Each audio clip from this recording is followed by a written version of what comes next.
time here on a rainy evening in New Brunswick. It's balmy outside, though. It's like 77 degrees for all you online students.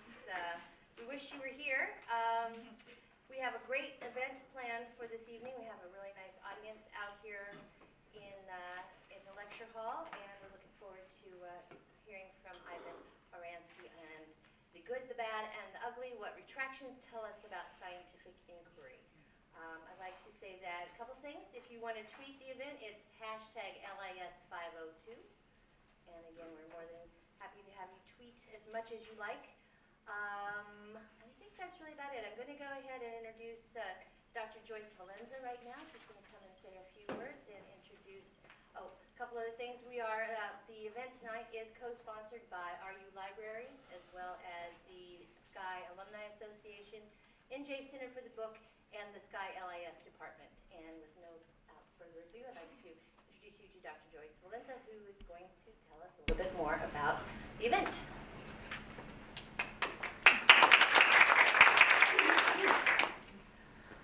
Well, as you tweet tonight, I'd also like you to include in your tweet @Ivan Oransky so that he can see what we're saying about him and that the world can see his wisdom and brilliance tonight. So make sure you do that. And also you might want to consider including @iSchoolRU. So I'm actually not going to do the introduction. I'm going to do the closing, but I'm going to introduce my friend and colleague, Maureen Smith. And Maureen is a school library media specialist at Southampton Regional High School in Lambertville. And prior to that, she'd been a librarian at Rutgers and Princeton Public Library and Guild St. Bernard School. Well, you might have known my aunt. We should talk. And you've had 17 years experience in archaeology and museums. Did you know that? You're a graduate of Rutgers with a BA in archaeology and anthropology. You hold an MA in archaeology from Boston University and MLIS from Rutgers. And your book, which I know is wonderful, is Lessons for a Scientific Literature Review, Guiding the Inquiry, which is right up the alley of what we're talking about tonight. So I'd like to introduce Maureen Smith. But before I do that, I want to thank, oh my goodness, I'm blanking out. Would you do that for me? Beta Phi Mu, the Sky Alumni Association and the New Jersey Center of the Book for their sponsorship of this event. I'm so sorry. Maureen.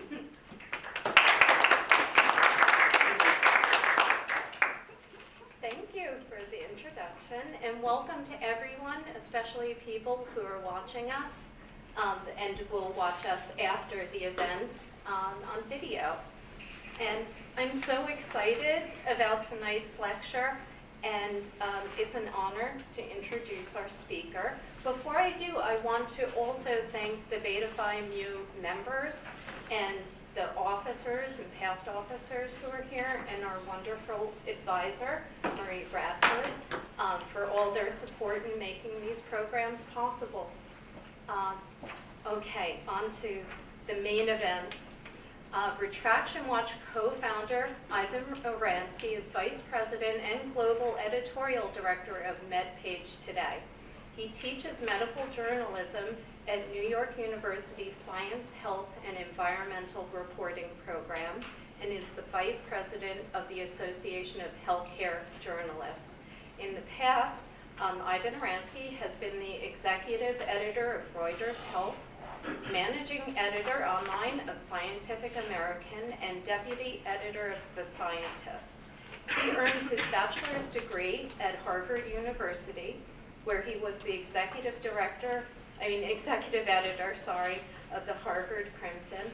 He also earned his MD at New York University School of Medicine, where he holds an appointment in Clinical Assistant Professor of Medicine. Quite impressive, and I highly recommend following Retraction Watch on Facebook and Twitter. Amazing and fascinating material will be fed into your account. Please welcome me in joining Ivan Oransky, and welcome. Thank you.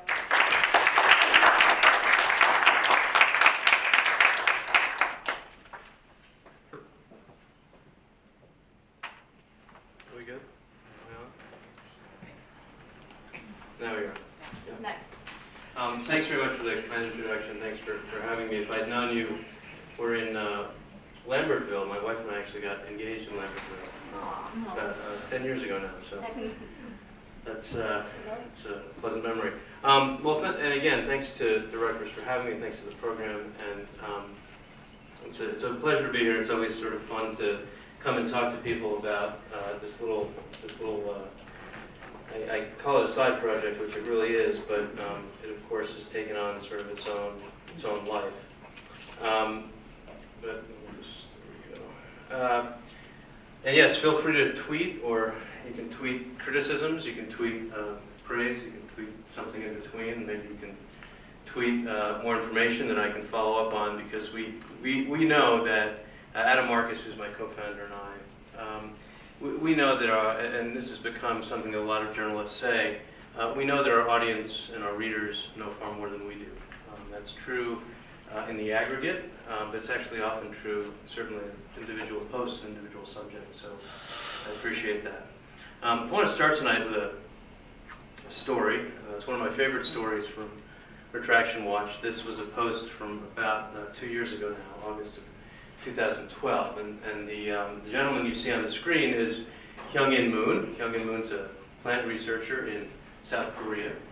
Hyung-In Moon, you might say, is sort of clever without necessarily being entirely smart. And what I mean by that is the reason he showed up in Retraction Watch, and by the way, there are good reasons to show up in Retraction Watch, so we're doing the right thing, but most of the people who show up there, they didn't plan on it and they wish that they'd ever had. But Hyung-In Moon, and he's sort of in that category. But Hyung-In Moon did something that probably a lot of researchers have thought about, or maybe even dreamed about. You're all, of course, familiar with peer review and the whole process by which that happens. So what Hyung-In Moon did was he found a journal, a particular publisher. There's a couple different journals, and he had some research to present, to publish there. And so they asked him, this particular publisher, for recommended peer reviewers, because a lot of publishers do that, especially in very sort of tiny areas of science, and, where there aren't that many people studying it. The editor may need to know who to recommend as a peer reviewer. So he did that, and the editor of the journal looked at these recommendations and thought, oh, these look reasonable. It's it's Maureen Smith, and of course she studies exactly what it seems like Hyung-In Moon does, and they're at a different university. That'd be great. Except that instead of whatever your email address is, .smith@rutgers.edu, somehow it was msmith2@gmail.com, and who actually controlled msmith2@gmail.com, but the very clever Hyung-In Moon. So when the requests came in to do the peer review, Hyung-In Moon was actually doing his own peer review, and he did this on 24 different papers. And what happened was, and the reason he was caught, because it's actually a clever little scheme, because and again, it's not very smart, and the reason it wasn't very smart, the reason he got caught was that he would turn all of the reviews back within 24 hours. Oh, he wanted to get his papers published. He wanted quick publication, and so, any of you who've done peer review or have heard about peer review know that you can't even get people to agree to do a peer review within 24 hours, let alone turn in what it was actually a very good peer review. I mean, think about it. It's peer review it's what it's called, and so who knew this work better than Hyung-In Moon, right? So I tried this. I submitted a paper and sent, had my mother trying to do the review, but didn't work out. She couldn't figure it out. So, and they were all pretty good reviews, right? They were basically, revised and minor revisions, I should say, and accept. But of course, he was caught, and so he ended up in Retraction Watch. It turned out, as we were reporting on the story, he had 28 retractions for this particular reason. I think they came in like a batch of 24 and then another 4. But then we dug a little bit, and it turned out he had retracted 7 papers 8 years before for completely unrelated reasons. I don't know, he's really a glutton for something. But it's a funny story in some ways. It's also kind of a frightening story. I should also mention that, so this was the first case of self-peer review that we identified. It certainly wasn't the first in the world, but it was the first that we identified. Kind of caught a lot of people off guard.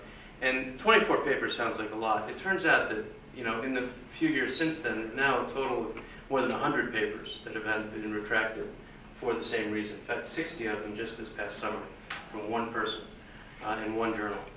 Sage Publishers, one of their engineering journals. I tell this story to start out because it's kind of a, again, fun story. It sort of makes you think a little bit, and I think sometimes I know that people I can see it in their eyes when they, when I'm looking at them, they're thinking, if I had just figured that out before I got in England, I could have gotten away with it. And maybe they did. I don't know. But I tell it because it also says something very troubling about science, which is to say that there are tremendous pressures on researchers. We all know this. The publisher parish has been with us a long time. There's some evidence that that's getting much worse. The published paper is really the coin of the realm. It's the only currency in much of academia. And if that's the incentive, let's face it, as economists like to say, there are no bad people, just bad incentives. Okay? There's also some bad economics, but that's another argument. And so, the fact is that you shouldn't be surprised that people will do things to, fulfill the obligations that they have. And sometimes they'll do things that really aren't kosher. So, there were 24 retractions, but Adam and I founded Retraction Watch in 2010, which is sort of toward the end of this chart. And this is by the way, a guy named Neil Saunders, who's a bioinformatics researcher in New Zealand, actually came up with this. This is and it's constantly updated. This is obviously a static slide, which is why that last bar for 2014 is still pretty low. By all indications, it'll be kind of high. But this is publications, and this is the number of retractions per 100,000 publications. So it's actually normalized for the number. And what we learned in 2011, Nature actually published a news story on this, looking at the data. What we learned is that from 2001 until 2010, the number of retractions actually went up tenfold, and that's reflected here. While the number of papers published in the literature overall, it did go up, but it didn't go up tenfold. It went up 44%. So in other words, you would expect the number of retractions to go up more or less 44%. But in fact, it went up 1,000%, which is basically 20 times what you would expect. So the question, of course, is why is that? There are lots of theories for it, some of which have some evidence behind them. We are almost certainly better at catching problematic papers. I mean, it's hard to argue with that. There are more eyeballs on papers, even those that are closed access and they're behind a paywall. There's still more eyeballs on them because they're online. But we also have plagiarism detection software and the ability to look for images that are problematic. But there's also some evidence that, in fact, there is an increase in the amount of fraud. And that evidence is looser, I have to say. I don't think it's as strong as the fact that we're better, as the evidence for the fact that we're better at catching this stuff. There's a little more self-evident. But there is something happening. By the way, that this line is actually meaningless. It's it took me. I've been looking at this particular. Neil does some really interesting things. It's not on the slide, but there are a number of. He does this. He pulls them all from PubMed, and then he actually sort of slices and dices them by journal, by year, which is what this is. There's some other interesting things he does. But what this is Excel sort of, saying, oh, well, you can't possibly have all the data you actually want, right? So you need some error bars on that. No, he actually has all the data, right? This is the actual number. It's not a sampling. But that's why that, and it took me a while to actually, and then someone in the audience once sort of looked at this and said, oh yeah, that's what that is, that's meaningless. And they're not really going down in 2014, it's just that we're not at the end of 2014 yet. In fact, there were two bursts of retractions, one of that 60 I told you, another of 120 all at once. And so it may be that we actually have more, even more than we usually do. There are about 500 a year now happening, which, again, in the scheme of things, in 1.4 million papers published, tiny, spit in the ocean. On the other hand, that's almost certainly a smaller number than should be retracted. I think that's a fair comment. And we're also learning things, and I do have to take a little bit of pride in this. We're actually learning things about retractions we didn't know before, partly because the numbers are increasing, and partly because there's more scrutiny on them from people like me and Adam and other people as well. This is a paper that came out in October 2 years ago in PNAS. Fangstein and Casadeval, and by the way, if you're interested in retractions and fraud and these related issues, obviously I would more than encourage you to follow Retraction Watch and do all that, but also set up an alert for these guys. They're really, really smart. Actually, in full disclosure, Ferric just very graciously agreed to join our board of directors. We're actually transitioning to a nonprofit to sort of be able to grow and raise funding and do all those things. I'll pass the hat around a bit later, although we're not a 501c3 yet. So these three have really, and Ferric has a really fascinating story about why he became interested in this. And I think that that origin story is interesting, I think, in any field. But whether mine is or not is another story. But Ferric's the editor of he's a microbiologist, by training. He's an MD, PhD, and he is the editor of a journal called Infection and Immunity, right? An American Society of Microbiology title. It's a solid journal. And, he sort of knew that there was fraud in the world. He's not, naive. But every now and then he had to publish a retraction. And then there's this one guy named Naoki Mori. And this is where our paths crossed for the first time. Mori had some issues. He still has some issues because I'll tell you the whole story. But Mori was playing with images. He was doctoring them. And he was cutting and pasting bits of images that shouldn't belong together. And he was sort of putting control bands in next to Western blots that weren't actually from the same experiment. And these are things you're not supposed to do. Mori ended up having to retract 32 papers, which is impressive. But wait, don't be too impressed by that, because I'm going to tell you some bigger numbers in a minute. But several of them were in fact, a number of them were in Ferric's journal. And it actually was I don't want to speak for him, but it really hit him hard. He really he just didn't think that this sort of thing really existed on a large scale. And he just got very interested in the subject. And is now published, and again, these three, sometimes it's just two of them, but that trio has published some really important papers in this area. And Adam and I it's in press, but Adam and I just wrote a review of the sort of retraction literature. I mean, it's about as meta in our world as you can get. And whereas, had we done this, say, 5 years ago, or certainly 10 years ago, based on the references we have, we'd have had about 4 papers in there, and the rest of it would have been just me and Adam, yammering at each other for a couple thousand words. There were actually 33 papers that we were, very comfortable citing as examples. A few of them were retracted papers, but we just were citing them for some other reason. But, about 30 papers in the past, really mostly in the past couple of years in this subject, and it's only growing. Now there'll be 31, because ours will be published in December. But that's really interesting. So I want to talk a little bit about the reasons for retraction. And I should just mention here, I got carried away talking about Ferric, because he's so interesting and important in this area. What we learned in this paper, and what Ferric and Arturo and Grant learned and published here, is that most retractions actually are due to misconduct. We didn't used to think that, because if you look at, and Grant had actually done the paper looking at this a few years before, and it found that fewer than half of the retractions in the literature were due to fraud or misconduct. The reason why it's different is not necessarily because things have changed, although that may be true, but because a lot of the retraction notices, and this was sort of a real reason why we started Retraction Watch, the retraction notices didn't say, or they said something that was wrong or misleading, or just nothing at all. And so when you combine reports from Retraction Watch, where we actually dig, we're journalists, is what we do, we find out the real answer, or closer to the real answer. When you combine that, you combine some of the Office of Research Integrity reports as a federal agency that has oversight of misconduct and of NIH grants, and other media reports, you start to get a much fuller picture. And so, in fact, 2/3 of retractions are due to misconduct. And there's still some that we still don't know the answer. Those may be due to misconduct as well. So, some of the reasons why, and you'll see now, and Adam really gets credit, and I would argue blame, for a lot of the puns that we use in headlines. He gets all the blame, actually. I get credit for anything that's actually funny.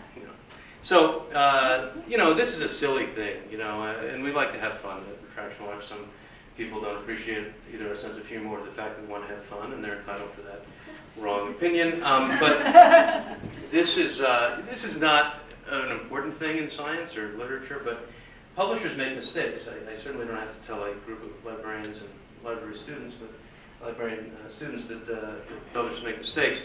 And the problem is that they seem to only know how to retract something. There's no other way to sort of fess up about it. So they they saddled someone with a retraction. This is actually somebody, he was very angry, and the rest of the post sort of talks about how angry the authors were. The only mistake here, there's nothing wrong with the paper, it was misclassified. It was just, instead of going in, I don't remember which way it went, it was supposed to be, it was supposed to be in the clinical report section and it ended up in the case report section. I mean, who cares, right? Honestly. And somehow now, when you do a PubMed search for these authors, you get a retraction, which has a stigma, let's face it. And like, that just doesn't seem all that fair. It doesn't happen that often, a dozen times a year or something, but come on, it's kind of foolish. Duplication, this is something that, this is what's known as, sometimes it's referred to inelegantly and incorrectly as self-plagiarism. Now, you can't actually you can't plagiarize yourself. This was something that, my mother, when I was growing up, told me if I did, I would go blind. But that's a whole other thing. So this, and we actually like this one in particular, because a lot of them just come out and say this paper has been published elsewhere, and the editor of the journal didn't know that, and the authors shouldn't have done that, and all that. This one sort of walked around the issue. The authors of this article wish to withdraw their paper on ethical grounds. Now, Adam and I are converting to a nonprofit, so I can't say that we're going to have tons of profit and get rich. But if we were, what we would do is, with all that money, we would open a coffee shop, and we would call it On Ethical Grounds. I thought that'd be kind of cool, and it would be fair trade coffee and all that stuff. Kind of work, because and it's just the idea that you can't, and you'll see, I'll show you later some examples of euphemism. It's just a weird euphemism, but unfortunately that's pretty common. Plagiarism, I don't, again, have to tell this crowd about the evils of plagiarism and why it's problematic. This is one that we had a little fun with because it was about hypnosis journal, but plagiarism, again, we're finding more and more plagiarism in the literature because we have plagiarism detection software. And plagiarism detection software is not all that, it's not perfect. It's a human thing like everything else, but that's an example of that. I don't know, some of you may be either trained as lawyers or related to lawyers. I'm related to a lot of lawyers in my family. You go to medical school unless you don't like the sight of blood, in which case you go to law school. But lawyers, there are a lot of lawyers, and in fact, we have had help from several lawyers working either pro bono or have asked us to join in lawsuits, sort of trying to really call attention to something, and we were always happy to do that. We actually joined in a lawsuit with WordPress, who's our host, about sort of, I won't bore you with those details, maybe I can tell you about that later, but the point is there are great lawyers in the world who do the right thing, who stand up for all the right things, and then there are the lawyers who work at publishers. And the problem is, and in fact Nature, it was just a couple weeks ago that they, maybe even last week, they published an editorial which on the one hand was very soul-searching and really talking about the fact. So Nature has had this year already 7 retractions, which is a lot for Nature. It's not a record for them. They had 10 about 10 years ago when Jan Hendrik Schoen actually retracted a whole bunch of papers for fraud. He was a physicist actually at Bell Labs, just up the road. Down the road? Is it up the road or down the road? It's on a road around here somewhere. But the point is, what they actually said, and what we thought was much more illuminating, was that in fact the problem is that all these scientists lawyer up. It's like it's Law and Order or something, and they, and they sort of really push hard, and they don't want the real truth in the retraction notice. So all these notices are very vague or even wrong. And so that's an example. This is just an example here. I just include sort of mention lawyers and take a shot at them, but. And this guy turns out to have retracted. He's got what those of you who follow baseball, he sits for the cycle. He's had 4 different retractions for 4 different reasons, which is impressive in our world. It's, normally you see lots of retractions for the same reason, but we admire that kind of ingenuity, because they're required. Yes, he's a utility something or other. Maybe the Yankees need a shortstop next year. Maybe he'll. So these legal issues where no one's really sure what that means. Some of you may remember what turns out, I think, to actually be a false story. I think, She was acquitted. She was acquitted. So, but it's it's a cultural reference in any case. A dingo ate my IRB form. You're of course all familiar with IRBs and institutional review boards, who sort of are the ethics committees, if you will, for clinical trials. We had some fun here too. This particular group of people, this is not a vulnerable population. In fact, quite the opposite. I mean, the problem and the reason for IRBs is vulnerable populations, of course, in all seriousness. But a bunch of, and by the way, this is really like, football and rugby are pretty, they're pretty sort of violent as it is. But Aussie rules is sort of like, just what's that? It's confusing. It's confusing, I think, so that they can just commit more violence on the field. Anyway, so here's someone, and then Adam, yeah, he was a little flowery here. Tough enough to make a saltwater crocodile wish it was a belt. I like that. I haven't read that one in a while. But actually, this is, in all seriousness, this is a reason for retraction fairly often. What we find, though, is that, and actually one of he's now number 2. He used to be the record holder in retractions, Joachim Bolt. He's a German anesthesiology researcher. He ended up having to retract, it ended up being 89 papers and what most of them said was failure to have IRB approval. What we've learned over time is that when you see something that says lack of IRB approval, it's a bit like Al Capone going to jail for tax evasion, right? There's usually something much worse, but it's an easy, quick way to get the paper out of the literature. I get that, but I would like to know the whole story, which is what we often find. In this case, we didn't find anything, but it's another reason. This one, yeah, I don't have, my wife and I don't have any children, and so I didn't understand it. Adam called me, he wrote this, he found this retraction, he called, and about once a month, I think one or the other calls, we call the other, and we're just like beside ourselves. It's like sharing some wonderful news. And he was just cackling on the end of the phone when he called me to say, "Oh, take a look at this. I just put up a post." I won't try. If you laughed, it means you got the joke, and if you didn't, it means I'm not going to be able to explain it to you because I don't remember it. But anyway, the main issue here, authorship issues, really a big problem actually. And so you can have several kinds of authorship issues. You can have an authorship issue which is, somebody who is not on the paper who says that he or she should be. Okay, you've stolen my idea, you've stolen credit from it. You can have the opposite. You can have people who learn that they're on a paper that they never heard of before. There's actually a piece in the Chronicle of Higher Education a couple months ago by a woman who said, a professor who said, this summer in a PubMed, no, she wasn't, she was sociology. Anyway, some kind of index search. I just discovered the 3rd paper in the past year that I actually with my name on it that I didn't write. That's like, and this happens.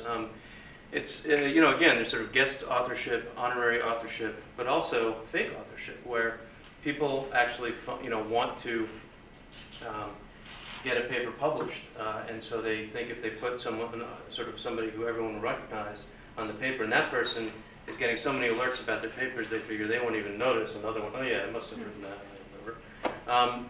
And that actually happens. Actually, I did these slides before we posted this kind of, I think, funny one, and I don't know, it's after 7, so the FCC won't yell at me for using an impolite word, but we had a post up last week that is still circulating, it's still kicking around, where someone did this but had a lot of fun doing as a physicist. In 1987, he was trying to get some papers published. They were actually reasonable papers, but the journal he wanted to publish them, it just wouldn't publish them for some reason. They didn't think they were good enough. So he said, well, I'll just find like a prestigious author, and I'll add that person's name, and then they'll publish them. Well, but what he did was, instead of sort of just making it up, instead of just sort of taking a real name and putting it on there, because that would be real fraud, he decided he would come up with a fake name, and then give them a very prestigious sounding university as an affiliation. What he came up with was, I'm going to probably not pronounce this correctly, but it was Strongio Bestiale, which actually in Italian means total asshole.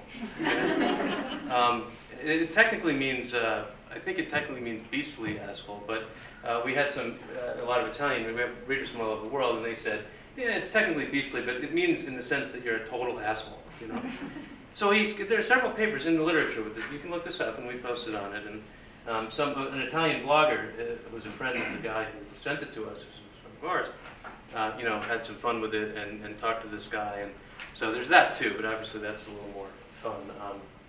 There's actually a case where a woman included her dog on a paper. There's a paper from, I don't remember exactly when it's from, but her name is Polly Matzinger, and her second author on the paper is Galadriel Mirkwood, who is actually her Afghan hound. Apparently was really good in the lab. You know, had great, I don't know, hands or something. Image manipulation. Remember, I told you about Naoki Mori, and then again, you know, that's Mori, right? We're on the Italian one, I guess. So this is not his, he ended up with 32, as I mentioned. Image manipulation, I've already mentioned, I won't go into too much detail, but this is a big thing that we see a lot with Western blots in particular. People, you know, and these are easier and easier to find because the same way you can Photoshop something to make it, you know, to fudge it and make it fake, you can actually turn everything around. It's, you know, double-edged sword for people like that. And if you sort of reverse the contrast or flip it up, sometimes people say, oh, you must take, you know, put it on your laptop screen and then hold it upside down and to a mirror. And I'm like, okay, you know, this is beyond my expertise, but, you know, that's a big problem. And then there are people who just fake things. This is one example of someone who, we like this story because it really embodies a lot of really problematic stuff. It also is just a great sort of example of the way you can do journalism nowadays, sort of on your own, if you develop great sources and you're the people to send the, you know, leaked documents to, which is what happened in this case. This guy, he came to our attention. We often talk about, you know, the same way that police departments, you know, when they say someone was familiar to law enforcement, it means they've been picked up for something before. So, you know, we talk about familiar to Retraction Watch the same way. And what, so Jatinder Ahluwalia, he ended up having to retract the paper in Nature. It's a whole messy thing, and there's a report that came out saying that he had actually, you know, it's one thing to fake your own research or to mess it up or to, you know, do something fraudulent. He actually sabotaged his coworkers, which we just think, we don't particularly believe in heaven, hell, and all that stuff, but if those things existed, at least as a metaphor, there should be a special circle or whatever. Dante would have something to say about that. Boy, I'm really the Italian. So anyway, so here, what this is about actually is that, so we're writing about this guy, and he kind of had this downward drift happen to him in the universities in London, and ended up at kind of a, you know, he was at a sort of second-rate one, then he was a third-rate one, then he was at a fourth-rate one. And in the UK, they're very kind of rigid. Actually, they almost refer to themselves that way. It's a very kind of rigid, you know, sort of levels. But as we're reporting on this, and someone sent us a paper, someone sent us something, said, you should look at this. And I said, okay, I opened the PDFs. They were the letters, 2 letters from his supervisor at Cambridge, University of Cambridge, a first-rate university in the UK, in which he had been dismissed for sabotage and fraud in his research when he tried to get a PhD the first time. But nobody knew that because he oddly hadn't volunteered that information when he applied for his PhD that he did get. Okay. Well, now everybody knows it, and he's no longer working in science. So that's what happens. But it's very interesting. He first tried to get a PhD, I think it was 96 or 97 at Cambridge. This is a bit more, I would say, controversial. You know, a lot of science, and we were actually talking about this outside over a glass of wine. You know, reproducibility is a major, major issue. Replication and failure is a major issue in science. In fact, just this week, I was just reading it quickly this morning, someone published a failure to replicate in a pretty big journal, and this was kind of considered big news because it was one of the authors of the original paper saying, you know, I haven't been able to do this. And the question is, and this is, again, a big problem, and much, much bigger problem, to be honest, than fraud or misconduct. But the question is, well, what do you do with all that literature? What do you do with all those papers that have had, they're not reproducible. They're wrong in some sense, but there's no big error. Nobody committed any fraud. It's just science progressing the way it should. But somebody should know that that paper wasn't, you know, those data weren't reproducible. But the question is, do you really want to retract it? And I would say we don't really have an opinion, but this is a case where some researchers, and we've seen probably one of these a month, they felt, you know what, let's do the right thing. What they said was the right thing. Let's retract it. And there are other ways to mark the paper, but that's what they felt they should do. I did I did sort of promise you some real big numbers. 32 is just not that impressive anymore. Diederik Stapel was a social psychologist in the Netherlands. He had 54 this past year, excuse me, over the past couple of years. He actually ended up coming back to Retraction Watch because we keep covering the case to see what he's ending up doing. He was hired to teach a course at a university, which some people thought was not necessarily a good idea. And he actually, he started showing up in our comments, but he was trying to pretend it wasn't him. That's something called sock coveting. You shouldn't do that. It's a really bad idea. Well, long story short, he admitted it after a while because we really couldn't allow him to do that. But this is a guy, he's the current record holder. I'm sure his family's very proud. Yoshitaka Fuji, he's an anesthesiology researcher in Japan. 183, that's a lot of papers. A lot of scientists I know will never publish that many papers. And he has unpublished that many. He still has about 40, I think, that weren't retracted. And the way he was caught was that his data were they were too good. They were too perfect. In fact, there's a letter from like 10 years before all this went on by a bunch of anesthesiologists saying, you know, I don't remember the exact language, but it's something to the effect of, you know, these data were beautiful.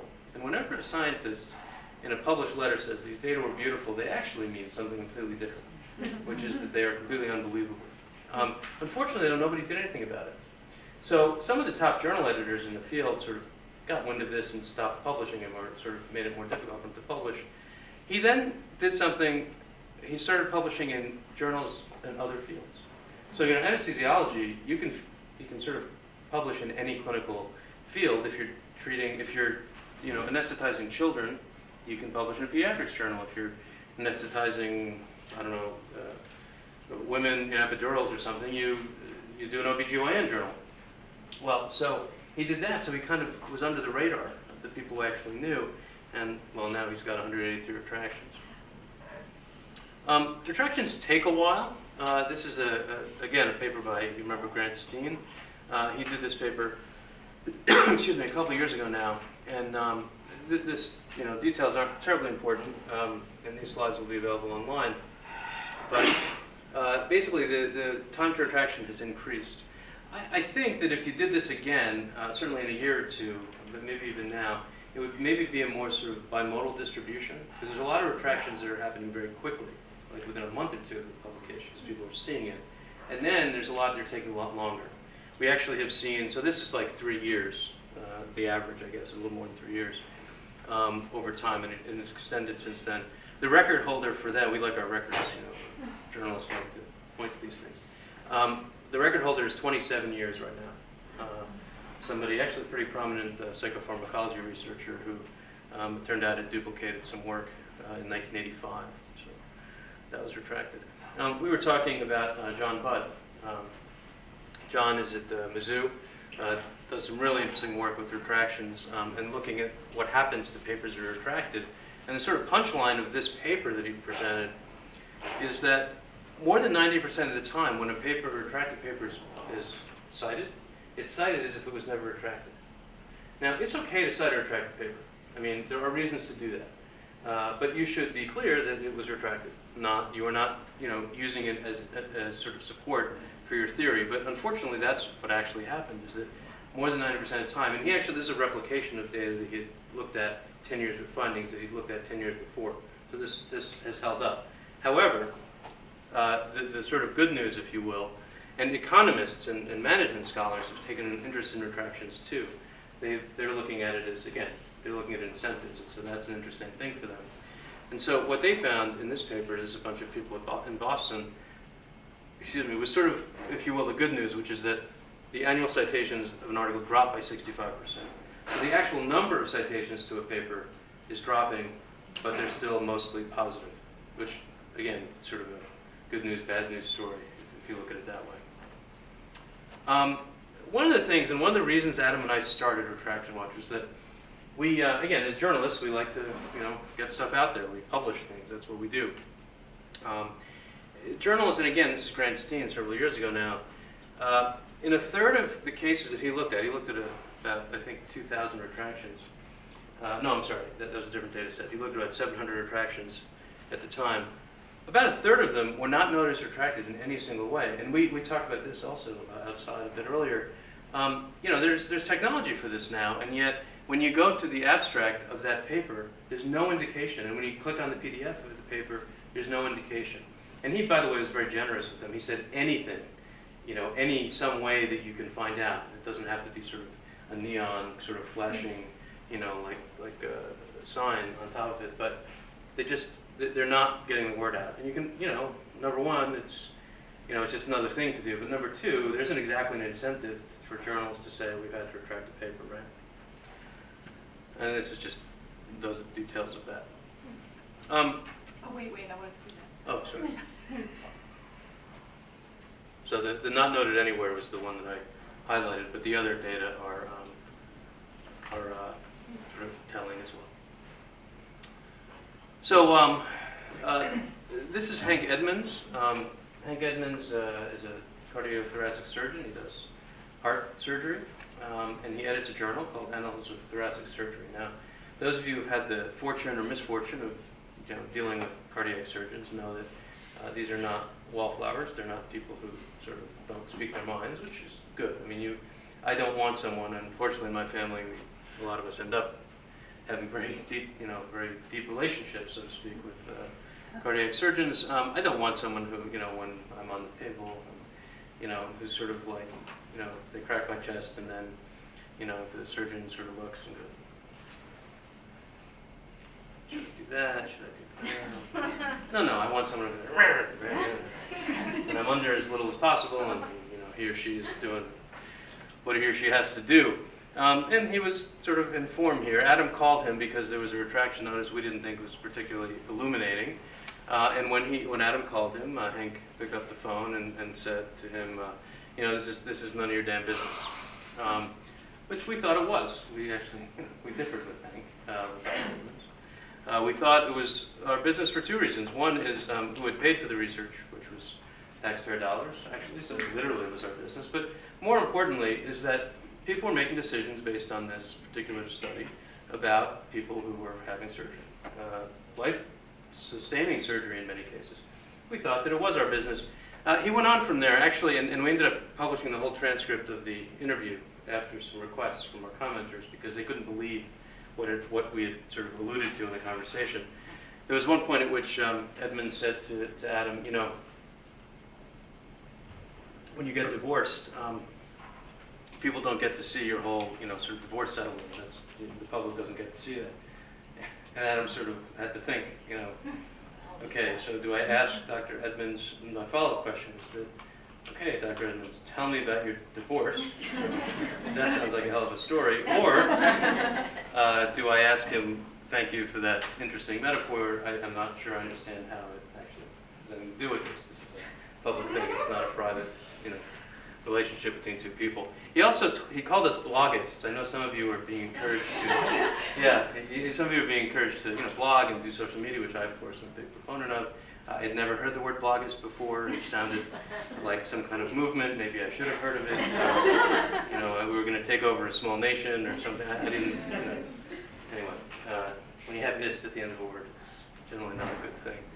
But he said it was all the fault of blogists that anyone even cared about these things.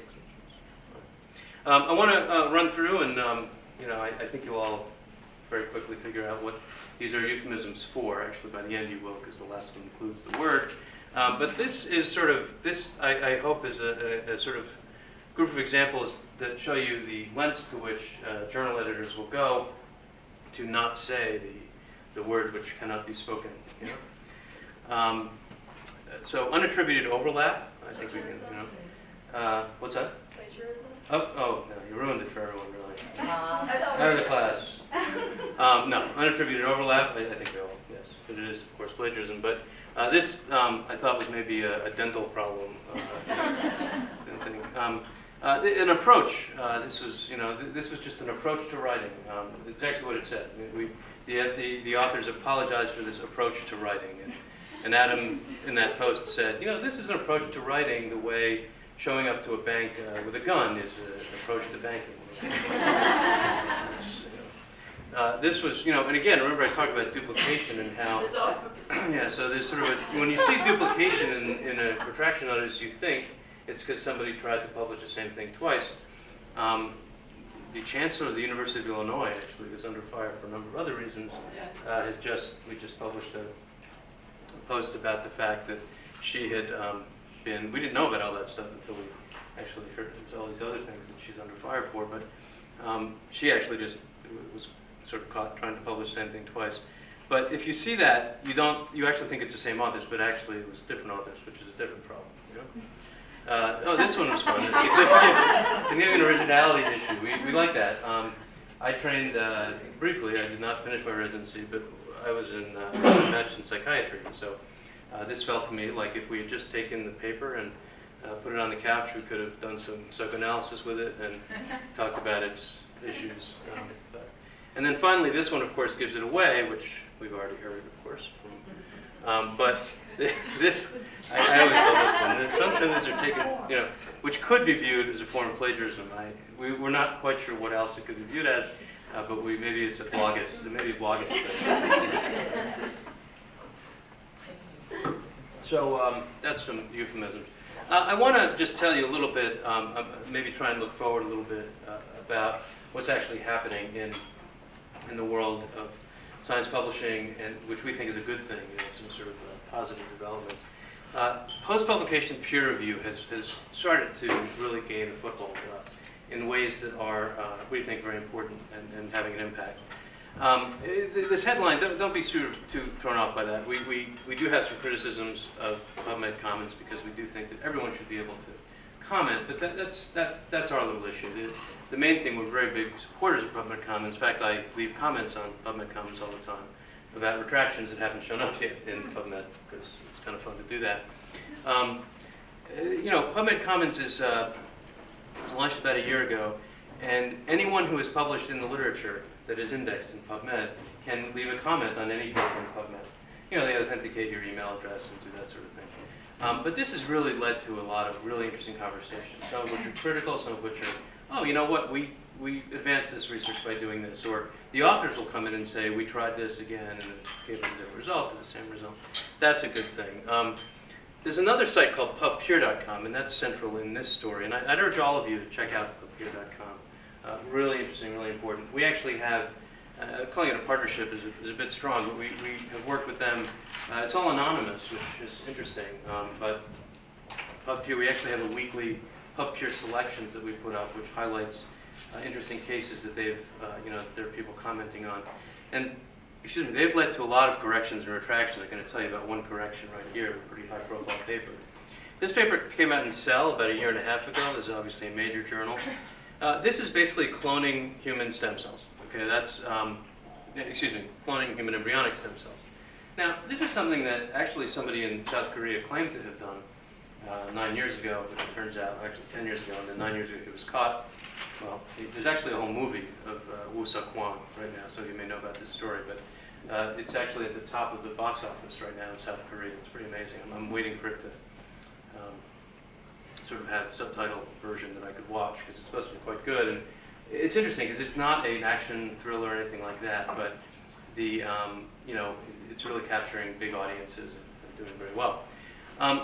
But this is actually somebody actually doing the research and actually, publishing it. Well, he published it long, but he was faking it. So this paper goes up. It was in, I think, April of last year, May of last year. And then after only a few days, pubpeer.com had a bunch of comments about this paper. And the cool thing about pubpeer.com is, as long as there's a DOI, a digital object identifier, or a PubMed ID, the 7-digit, I think it is, sort of number identifier, you can throw that in there, and there's an entry. It may be empty because nobody's done anything with it yet, but it's there. So here's what this person said. Remember, I said when academics talk to each other, I'm here in an academic setting, so you know this already. And they say things like, you may find this of interest. That doesn't mean that it's great. It actually means that there's a problem with it. So, and again, imagery use is not generally considered a good thing, right? So that's what happened here, and that was a comment on PubPeer, which and then it had the whole list of discussion. It had a whole discussion of what those images were and what the problems were and all that. So lo and behold, that day we called Cell, which is published by Elsevier, and they said, yeah, we're looking into that, which never would have happened, 10 years ago, or certainly 20 years ago. Somebody would have written a letter to the editor, and by the time it crossed the Atlantic Ocean on, a ferry, the editor in Amsterdam, well, actually the editor's in Boston, but bear with me here. The publisher in Amsterdam would have said, oh, yes, we must look into this, and then gone off to do whatever people do, look at the tulips or whatever. And then, let's send the letter back across the ocean to the journal, to the author, and the author will say, oh, yes, this is so, thank you so much for bringing this to my attention, let me get back to you in 6 months. And so, 2 years later, there would be a little correction, maybe, or some exchange of letters. This happened basically the same day. And then, in fact, there was a correction published. Now, those of you who may be familiar with Cell know it's a little bit it's sparse. This is not literature, right? This is not Dostoevsky. Okay, it's maybe a few thousand words per paper, lots of figures and things. The correction for this paper ended up being 740 words, which is actually a lot. It was like most of the figures in this paper. Now, we can argue about whether or not that means the paper held up at all, but the point is, okay, these were minor errors and there's no impact on conclusions. Okay. The editor of Cell is Emily Marcus, no relation to Adam Marcus, although sometimes the way they go at each other, I wonder. But I think actually there was a lot of discussion. She actually gave this statement about the fact that, fast peer review doesn't mean that things weren't missed. That things were missed. That's not why things were missed. They demanded peer review of this paper in 4 days because they wanted to publish it, and everybody wanted this paper, and they knew that if they published it first, they would get all the citations from it. I mean, that's really what happened here. And so it's fun, Emily. She and I we've met and we've had interesting conversations, but she tends to get a little bit, I don't know, I think defensive is probably a reasonable way to interpret this quote. But anyway, but she's the editor of Cell, so what do I know? But the nice thing about all this stuff is, so Cell was listening in this case. Here's a case where another site that was called, it's kind of gone dark, the site, but it's called Abnormal Science, found 5 papers that were problematic by Hiroaki Matsubara. Some of you may have actually heard about this case because it's related to this huge scandal involving Novartis in Japan and a drug called Diavan, a blood pressure drug, which he was sort of related to. There was another researcher who was more related to it. So these expressions of concern actually ended up turning into retractions, but it was all, and their expressions of concern were because of this site. They cite us sometimes. We've had a couple. We actually are cited in the literature fairly often, but sometimes we're actually cited in editorials and retraction notices, which is a little bit meta. But there was one editor who was exasperated clearly with this particular author, and he had to retract a couple papers, and the authors just weren't doing the right thing. And he wrote in the retraction notice, not this one, another one, look, if I find you doing this again, I'm going to send it first to Retraction Watch, and then I'll publish the retraction. So I guess we're the police now or something. And we have been beating up on the Journal of Biological Chemistry for basically since we started. The JBC, which is a pretty good journal in their area, they love to publish notices that say nothing. They have one line. This article has been withdrawn by the authors, or this article has been withdrawn by the publishers. And you never know, it doesn't even use the word retracted, but you never know what the actual reason is until we come along and then find out what the actual reason is because somebody tells us what they shouldn't have told us. But they hired a publication ethics manager because they were tired of listening to us, hearing us sort of beat up on them. So we are, in politics, people talk about job creators. So Retraction Watch is a job creator. Hasn't helped me or Adam. We still have our day jobs, but we've had somebody else. And finally, I'll leave you with this, and then we'll take some questions, and I can answer those. This is, again, some good news. I'm trying to end on a high note here. This was a paper that came out last year that, in Scientific Reports, which is a Nature journal, that said that people who actually retract for sort of the good reason, that they made a mistake and they fess up to it, Nobody had to come to them and say, you know, by the way, this is problematic, and then they hemmed and they hawed and they fought them and they had lawyers involved and all that stuff. They just, either they realized it themselves or somehow they found out. So when they have an honest retraction notice that says, that explains why something's retracted and retracts it and does the right thing, not only do they not see a dip in their retractions, excuse me, a dip in their citations, which is what you would expect with the sort of stigma of retraction, they actually see a little bit of a bump. And it's only one study. I don't want to make too much of it. You never want to do that. But this is encouraging that at least, maybe unconsciously, maybe very consciously, scientists are rewarding doing the right thing. So we don't have to have that stigma. We can have notices that say everything they should say. We can have some honesty in science. There's one retraction we wrote about early on that sort of keyed us into this whole doing the right thing. The retraction was actually because somebody had ordered the wrong mice. So any of you, I don't know if any of you have worked in sort of labs where you're working with transgenic mice, you know, genetically modified mice. But the way that the order actually looked at this when this happened, the way the order systems are, it's very easy to order the wrong thing because it's like these codes, like C6B7/L, you know, all these kinds of things, these different strains of mice, and then the next line will be C6B5 or C6B plus or whatever it is. And so one of the people in the lab actually ordered the wrong mice. So when they got exactly the results they wanted, or that they were publishable, but then when they tried to repeat them, they realized, oh, it doesn't make any sense. And you could tell. We spoke to him, and he was very, you know, upset about this because he had wasted money. He had, you know, these mice are not bred to, you know, live happy lives in the fields, and he sacrificed them, which is the sort of scientific word for it, I suppose, for killing the mice, because that's what happens at the end of the experiment. And he wasted everybody's time. And he felt pretty badly about it. But it was a human error. And so we actually praised that and said, you're doing the right thing. And that's the kind of thing that we hope that means that scientists are doing the same thing. And that's what I've got. I thank Nancy, who I used to work with and who now has my old job at Reuters, because she often has helped me with slides over the years, and some of them are mixed in here. So, and that's all my contact info, and do follow us. We're on, that's my Twitter. You can follow Retraction Watch also is on Twitter. We're on Facebook. We're on all of them. We're actually not on Pinterest. I don't know, not for any reason. We just haven't gotten on there yet. We're on Google Plus, although I haven't quite figured out what to do with it. But anyway, I look forward to your questions and comments today or on Retraction Watch.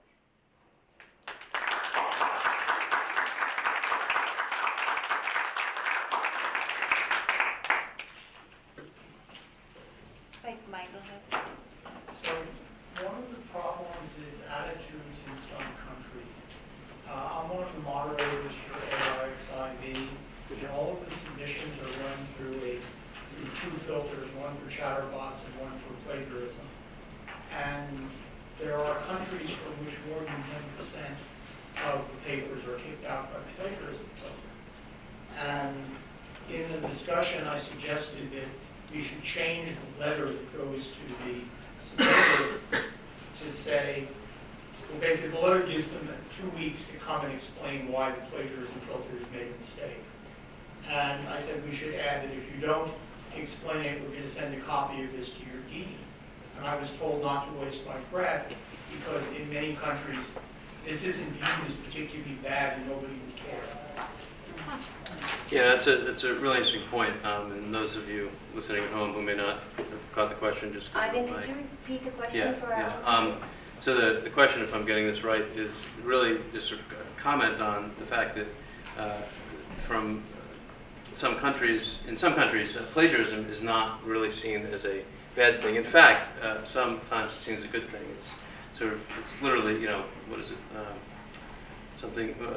Imitation is a sincerest form of flattery, and the same way that from the same countries, by the way, you will see a lot of guest authorship and honorary authorship. It's the same sort of thing. And again, whether that's cultural or what have you, I think we could have long discussions of, and there are probably sociologists here at Rutgers who could school me in all of that stuff.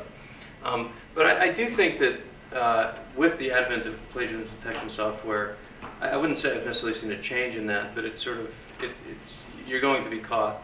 And since a lot of those countries also have these really perverse incentives, I'm thinking in particular of China, but others as well, where if you publish in a journal with a certain impact factor, like 5 or above, you actually get a huge bonus. In fact, if you publish in like Cell, Nature, or Science, you get like a half salary bonus. So imagine that. I mean, as perverse and bad as the incentives are here to get grants and tenure and all that, imagine if you knew that if you could get a paper into a big journal like that, you'd have a half salary bonus. I mean, that's, you know, you can imagine that a lot goes through your mind, consciously or unconsciously. And so we do need to, this is not about, you know, again, if it's interesting because there are studies that show that from certain parts of the world, India and China being the sort of the top of the list, plagiarism is the reason for many of the retractions. But actually, in the U.S., we're much better at out-and-out fraud. In Western Europe and the U.S., we're really outstanding at making it up. And I'm not condoning either practice, but it is interesting to see what's actually happening. What happens to the particularly egregious violators? Do they continue writing? Do they continue to have jobs? So the question is sort of what actually happens to people who, you know, sort of violate these norms egregiously and have retractions and are found guilty of fraud. So I'll answer that in a couple ways. One is that here in the States, the Office of Research Integrity, and that's really the only such agency in any country. But they get, and they've had a real increase in the number of complaints they get that they sort of take seriously. It's doubled more or less in the past several years. I think it's about 400 is the most recent number. They only actually announce the results of about a dozen of those cases a year. And it goes in the Federal Register. It's a public thing. Newspapers used to report on them whenever they happened, but now journalists are so stretched that what usually happens is we end up reporting on them, and then we tell our friends in newspapers, and we're happy to have them take the story forward. But there was a study, and I'll tell you about one particular case. It's actually ongoing. That's exactly like that. But there was a study of what happens to, well, there was a study of whether or not rehabilitation was a useful thing to do. And a lot of scientists are like, why are we even having that discussion? You know, funding lines are so tight, you just kick them out, get them out. You know, the world will be better for it. Other people are saying, particularly somebody who has a whole rehabilitation program, let's try and rehabilitate them. And it actually depends, I think, on the level that you're talking about. A senior researcher who does that, I mean, in all honesty, like that's just sort of, but if you're a postdoc and you've just had bad mentorship or something like that, I think that's a different story. Again, we could argue about that. But in that paper, they tried to sort of look at what happened to all the people who've been found guilty by ORI or had pled really guilty. Excuse me. And they found that more than half of them are still doing science, publishing papers in the jobs they had when they committed fraud, which we found is pretty shocking. And it's kind of this line buried in the conclusion, but we saw that line and thought, well, it's interesting. And again, it varies. What it seems to vary by is your seniority. So if you are, the more senior you are, the more likely you are to still be in the job that you had when you committed the fraud. There's this sort of narrative, very common narrative, of the disappearing, and you can insert country of choice here, disappearing, you know, Chinese postdoc, who, you know, may have done the deed, sometimes didn't do the deed, but has a visa that doesn't allow them to stay in the U.S. without a job, and well, they're gone, and everybody else sort of carries on. There's one particular case, though, that I think is instructive. It's very rare for money to be returned, you know, to the NIH. And there's several reasons for that. None of them are very good, but that's the case. It's even more rare for anyone to face criminal charges. So there have been like 4 cases in the past 30 years, which is basically how long the ORI has been around, where there actually been criminal charges. Adam actually broke one of those stories because, and this is how he became interested in retractions, there was another anesthesiologist. I know I've talked about a lot of anesthesiologist fraudsters. This was a guy who was working on Vioxx, actually. Not at Merck, but he was working up at Tufts, but in Springfield, Massachusetts. He completely made up studies, people to be in 22 studies, I think it was. He went to jail for healthcare fraud. It was a little bit, again, like that Al Capone thing. But there have only been 4 cases like that. Eric Pullman went to prison for a year. He was in Vermont. But there's a case going on right now that we thought was pretty egregious. guy named Dong-Pyu Han, who was at Iowa State University. And what he did was, he was doing HIV vaccine research, and he was working with rabbits as a model. And so they came up with this vaccine, this potential vaccine, and they were testing it on the rabbits. And he took human blood, antibodies from human blood that he knew were against HIV, which is what you're looking for with vaccines, right? And he actually spiked all the rabbit blood with those proteins, with the human samples, to make it look as though his vaccine was working in rabbits, which is wrong on obviously many, many levels. So he was caught, and the story of how he got caught was actually pretty interesting too, but I won't bore you with that in the interest of time. But he was caught where I found him to have committed misconduct. He actually confessed to ISU, and so it seemed to be done and dusted. But as government agencies often do, they released the report into the Federal Register the weekend before Christmas. It was December 22nd. I remember that because I was at my mother-in-law's house in Michigan, and I get this alert in my inbox. And we try and slow down for weekends and holidays and things, but things happen, and we're journalists. So I threw up a quick post, sent it to my friend Tony Lays, who's at the Des Moines Register. I said, hey, it's in your backyard. You're probably trying to have a holiday, so am I, but he said, oh, that's a great story. There was millions of dollars, it turns out. Tony actually dug and found out $19 million had gone to this lab for related research. Anyway, so Tony quotes me in the Des Moines Register. USA Today, because it's a Gannett paper, quotes me, picked up the story, put me in it, and then next thing I know, CNN calls on Christmas Eve, and I must have been the only person who answered the phone. But my wife also worked at CNN. They had nothing that was not unrelated. And so there I am actually doing a Skype interview in my mother-in-law's mother-in-law's living room. It's sort of interesting. It's online. I look sort of, it actually looks okay. Anyway, I've done other TV that looks better, but that's okay. Anyway, so Chuck Grassley, okay, who many people would actually think is not necessarily a fan of science funding, by the way, although that's a complicated story too. He, of course, finds out about it because it's in his backyard. He's the Iowa senator. And long story short, which is probably actually fairly long, but Khan is actually facing criminal charges. They brought criminal charges against him. He's scheduled for a trial on November 3rd. It's hard to see how he's not going to plead out. I mean, he's confessed to doing this to ISU. I don't know what you really plead, excuse me, it's hard to see how he's going to go to trial. I think he's going to plead out, that's what I meant to say. We've gotten our calendar because I'll fly out to Des Moines if this happens. But it took a lot, some of it accidental, but it took a lot for that to actually get to a criminal case. So very long answer to your question is, a lot of people would say the sanctions aren't particularly tough. And that sends a message when you are sitting in the lab late at night and desperate to get results. And, it actually seems like it might be a good idea to, fudge something, because nobody really pays any price. I have 2 questions from our online audience. First, as a follow-up to that, the bonuses you were talking about in China, does retraction affect those bonuses? The question was, and hello, online audience, I haven't forgotten about you. The question is whether or not these bonuses that I was talking about in China, whether retraction affects them.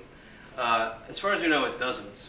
We haven't seen that many retractions of high-profile. We've seen a couple of high-profile papers from those big journals in China, so we should probably ask that question. We haven't seen that.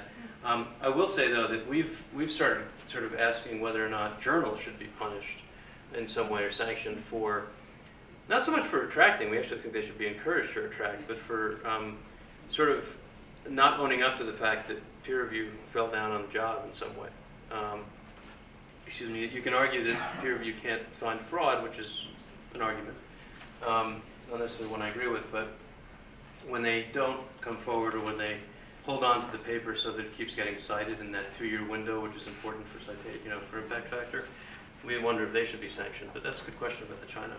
I don't know that. Thank you. The second online question is there a correlation between open access and traditional journals and retraction rates? Yeah, very interesting question. It was, is there a correlation between open access journals and traditional journals and retraction rates? Is there any kind of relationship there? We haven't seen that. We have seen, and actually this was a paper, I didn't talk about it here, but it's also by Farrah Fang and Arturo Casadevall, where they actually plotted impact factor along with retraction rate. And what they found was that the higher impact factor journals, actually, it's like a linear, it's a linear relationship. I mean, once you sort of correct for some things. So the very highest is New England Journal of Medicine. So New England Journal of Medicine has like the highest impact factor of any non-review journal in the world. Okay, it also has the highest retraction rate. I don't even know if PLOS journals were on there, and the other journals that are on there are all traditional journals. I mean, in other words, not open access journals. There was, however, a sting operation. It sounds very, criminal, whatever, CSI. But a reporter named John Bohannon, actually did a sting where he went and submitted more than 300 fake papers to a whole bunch of open access journals, but of a certain kind, not just any open access journals. Most of them were what is known as predatory open access journals, which means that they will take scientists' money and not really do any peer review, and they may disappear by the time the paper actually comes out. They'll just take your check. And more than half, it was about half of them actually accepted the paper. And this was gibberish. It was like, he had the structure of the paper, and he would just like put in, it was like Mad Libs for cancer research. And they were all cancer. It was like, some weird, compound that's going to treat, and he'd have these diagrams that like, they just didn't mean anything. You can actually do this yourselves at home, by the way. He didn't use SciGen, but if you're familiar with something called SciGen, you just Google SCIGEN. It's some engineers, I think, based at MIT is where most of them were. You can actually write a paper. You can do it right now. You go on SciGen, you put in the authors, any authors you want, and then a paper comes out that looks, on first glance, like a real paper. If you start looking at it more, you just start bursting out laughing. Adam and I did this. We were in the middle of something yesterday, and I was saying earlier, we actually did this and had our dogs. We publish it on Retraction Watch. It's a peer-reviewed. We peer-reviewed it. It's not blinded, although our dogs didn't know what we were doing. I guess it's blinded. So there's a paper that we linked to on Retraction Watch by Lanny Dog and Zinni Terrier Mix. It's two very famous canine researchers. But he actually did this and got a whole bunch of things published, and so this was really an attempt to see to prove something that we kind of knew, which was that at these predatory journals, peer review is really not all that robust, to say the least. But there isn't actually, as far as we can tell, a relationship between the status of a journal open access or not, because there are plenty of traditional journals that are running up huge retraction figures. I have a question. It seems like it's an academic game played by academics with each other. How does it impact popular or common understanding of science? Do retracted papers and results filter into textbooks in our high schools? And how long before the echo is silenced? Yeah, so that's a really good question. Is what are the we can sort of have a laugh and look at and maybe cry depending on what we're looking at, and so the impact on science and the impact on the scientific process. I think there are two areas where we should be very concerned about the interface with the public. It doesn't exactly answer your question, which is about how much of this is getting into textbooks and things.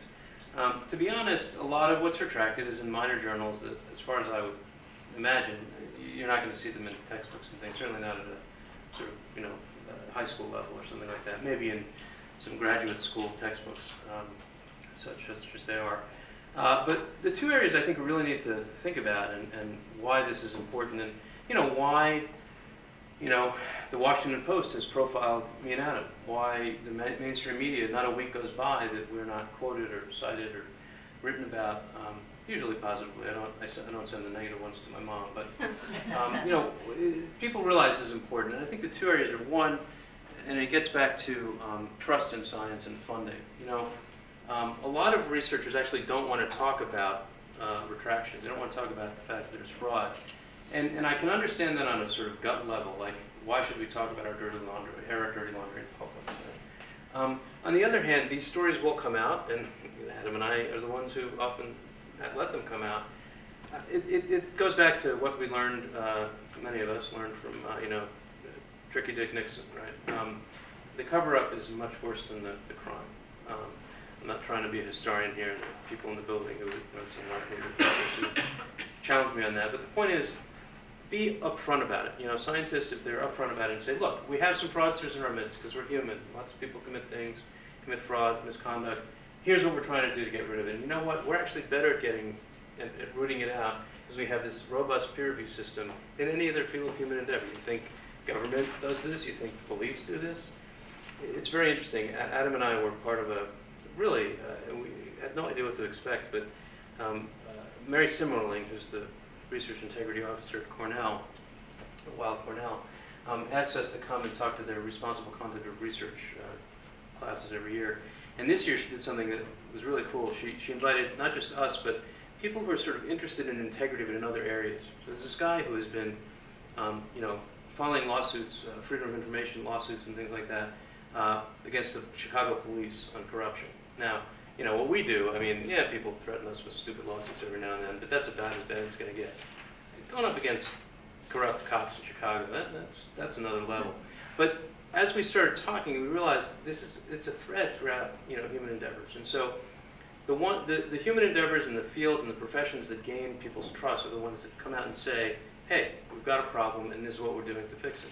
So that's one area. The other is a little more direct, I think, which is some of these studies actually involve human beings. I'm not saying that just because they involve animals that's okay, but people are making decisions based on this. Again, autism vaccines, right? 1998, that paper, it took 12 years to retract that paper.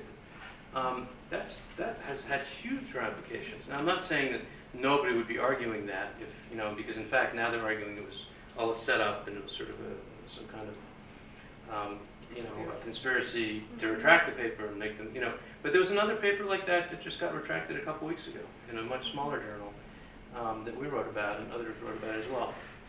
So, Grant Steen, who again, this is not a paper I talked about here, but he actually went through a bunch of studies that have been retracted that were clinical studies and added up the number of people who were either directly in those studies, but also the number of people who would be treated by them, or treated based on them, I should say. That's a pretty big number. I don't remember the exact figure. I don't want to be wrong, about that. But it was a big number. It was bigger than zero, and anything bigger than zero when it comes to that is a problem. So. You discussed the researchers and the publishers, but where do the peer reviewers fit in terms of their responsibility for any of this when an article is retracted? Sure, that's a great question. So, we Can you repeat the question? yeah, we talked about, we're talking about the researchers who may have committed some misconduct. We talked about the journals and the publishers who either do or don't do a very good job of getting the word out and of doing an investigation. Institutions as well. Peer reviewers, they get a pass. One of the things that's happening, this actually came up, one of us were talking about open peer review outside earlier. The process has become more transparent, and I think that peer reviewers are not going to get as much of a pass anymore.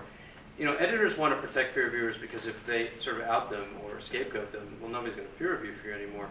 On the other hand, a lot of peer reviewers are saying enough is enough. I want peer review to be open.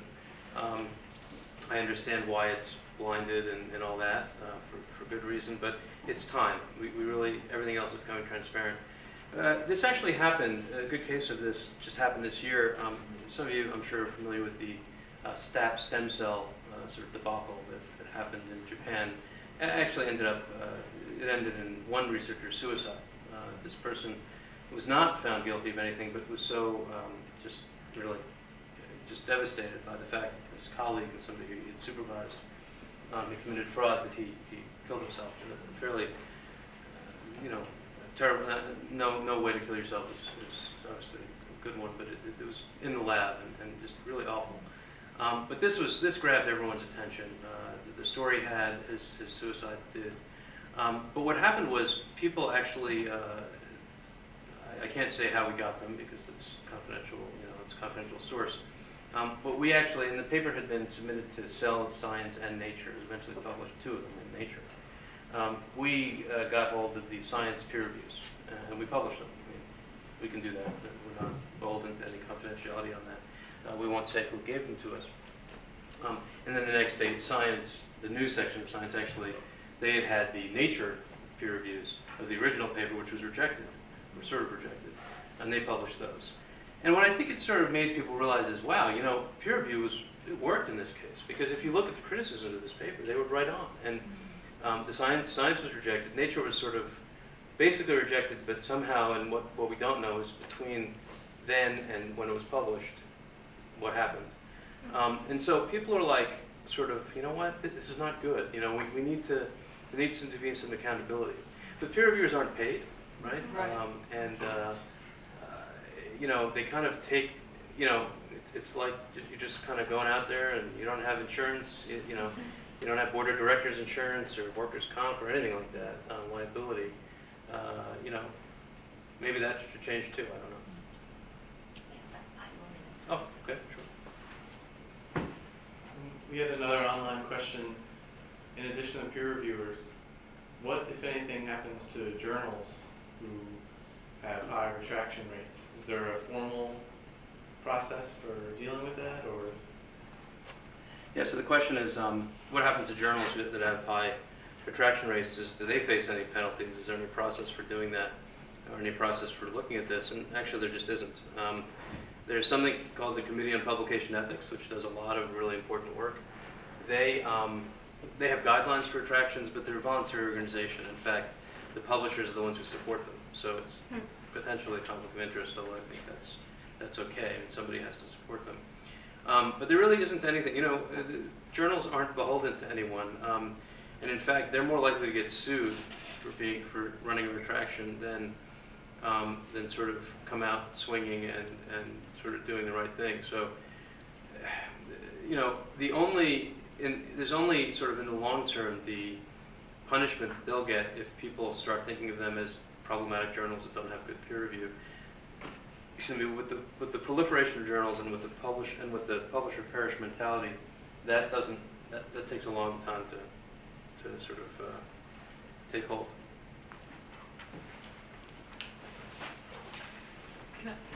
One more question? One more question, yeah. So, you know, as someone who does a lot of peer review, I have never checked an image. And I'm wondering if that is the responsibility of the peer reviewer or if it is the editor. I have never really thought to even check. I mean, now I will. But I've never even really thought to check an image. Yeah, so the question is, and based on, you know, someone who's done a lot of peer review, you know, asking, is that my responsibility to check an image? Because we see a lot of retractions for image manipulation, image fraud. I wouldn't say yes or no, because it's sort of not my place. I think that the scientific community has to sort of figure out what the norm is there. But somebody has to be checking that image. Mike Rossner, who is now moved on, but he was at the Rockefeller Press, which publishes a number of very high, you know, very prestigious journals.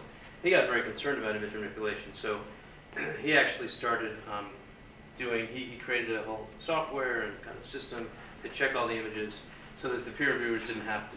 And they would bounce them back to the authors and say, you know, this one looks a little fishy, we're just not quite sure why. Maybe there's an explanation, so give us an explanation, and if they got back to them, great, you know, that worked. I think it's an open question, because when you look on PubPeer, a lot of what PubPeer commenters are doing is looking at the images and finding things that I think the peer reviewer should have caught, or somebody should have caught. And the fact that the peer reviewers didn't and then the editors didn't, and by the way, these are in many cases at journals that have entire staffs. We're not talking about kind of the journal, society journal that has no staff, volunteer editor, all that. This is like Nature, Science, Cell. They have entire staffs of people who look at this stuff. And I think we kind of have to be honest about all that and maybe move to a system where post-publication peer review is actually at least as important as the pre-publication. It's a whole other discussion, but you know, we see too many cases where PubPeer is finding important problems in papers that somebody should have caught before they were published. David, I think we have one more question from the online group. David, People were asking, the Mad Libbers you talked about, are they just like gaslighting, like seeing how far they can go for fun, or is there more of like a motivation other than that? Yeah, so this is, the question is about, I mentioned, I think I put it as Mad Libs, and this is the SciGen thing that you can do. You know, the SciGen was created by someone, well, created by a number of people, but this guy, Cyril Labbe, is in France, and he actually helped Springer and IEEE, which is a big engineering publisher, unearth 120 fake papers that have been created by SciGen. This happened actually at the beginning of this year, and they had to all get retracted, which is why, by the way, I said there was 60 of that sort of group, and there was 120 of that group. So right there, there's 180 retractions in this year, plus the usual stuff. So I think, I don't know, we'll see what to the end of the year brings, but it probably will be more than 500. In that case, people just wanted to get papers published. And they published all these papers, and they figured no one would read them, which was true until Cyril came along. And then that way they get them on their CV and all that. What John Bohannon was trying to do is very much trying to point out the flaws in the system, point out the flaws in the peer review. What the Stranjo Basciale guy was trying to do was both. He was trying to get the paper published, but also sort of make a point. He never hid the fact, and same with Polly Matzinger and her dog. So, you know, the SciGen thing is kind of fun, but it also makes a point that, you know, you can come up with something that looks an awful lot like a paper, and sort of fool a lot of peer reviewers, or what you're actually doing is submitting to a journal that doesn't really do very careful peer review. I mean, honestly, the SciGen stuff, if anyone read it, if a peer reviewer read this stuff, I mean, they would laugh, they would appreciate having been sent it as a joke, but it really wouldn't get through peer review. So the 120 papers that got published that were SciGen papers, nobody could have actually peer reviewed those.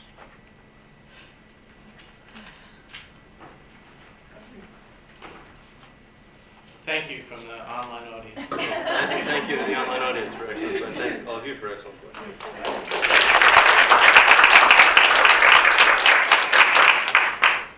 So as I was listening to Ivan speak, I was reminded of another perhaps iconic journalist who had a job beyond his own day job. And Ivan, I don't know if you can leap tall buildings with a single bound, but it does seem to me that you are fighting a never-ending battle against slips and blunders, unattributed overlaps, significant duplications, originality issues, fabrications, fraud, euphemism, obfuscation, scientific omerta, and that perhaps you are engaged in a never-ending battle for truth, transparency, open peer review, and honesty in the scientific way. And so on behalf of Rutgers, Beta Phi Mu, the Sky Alumni Association, and the New Jersey Center for the Book, we thank you very much for an enlightening and provocative talk tonight. Thank you.